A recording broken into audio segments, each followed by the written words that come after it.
রাজশাহী বিশ্ববিদ্যালয় কেন্দ্রীয় ছাত্র সংসদ রাকসুর 25 সেপ্টেম্বরের পরিবর্তে 16 অক্টোবর ভোট গ্রহণ। রাকসুর কোষাধ্যক্ষের কার্যালয়ে 2.5 ঘণ্টার বৈঠক শেষে সিদ্ধান্ত জানান নির্বাচন কমিশন। ঘোষিত সময় 25 সেপ্টেম্বর ভোট গ্রহণের দাবিতে বিক্ষোভ করেছেন শিবির সমর্থিত প্যানেল, অবরুদ্ধ করে রেখেছেন নির্বাচন কমিশন সদস্যদের।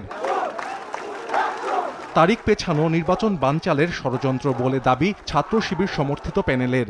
এই প্রশাসনের প্রতি আস্থা হারিয়ে ফেলছি, কারণ শিক্ষার্থীরা বারবার নির্বাচন পেছানোর যে অপরাজনীতি, এইটা দেখে দেখে 35 বছর ধরে বিরক্ত।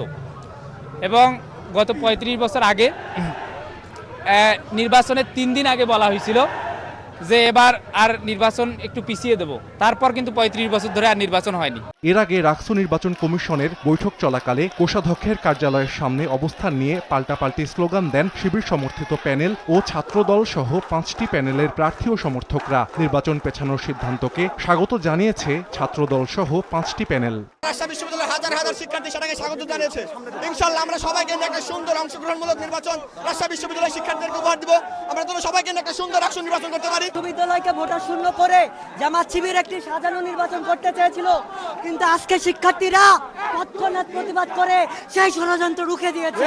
এর আগে পোষ্যকোটা স্থগিত গত 20 সেপ্টেম্বর উপাচার্য সহ প্রক্টোরিয়াল বডির সদস্যদের লাঞ্ছনায় জড়িতদের শাস্তির দাবিতে কমপ্লিট শাটডাউন কর্মসূচি পালন করেন শিক্ষক কর্মকর্তা ও কর্মচারীরা। প্যারিস রোডে মানববন্ধন ও প্রতিবাদ সভাও করেন তারা। কমপ্লিট শাটডাউনে অনিশ্চয়তা তৈরি হয় নির্বাচন নিয়ে।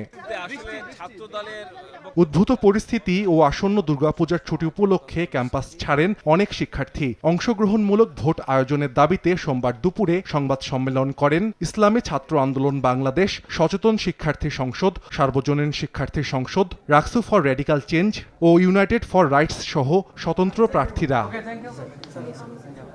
সময় সংবাদ, রাজশাহী।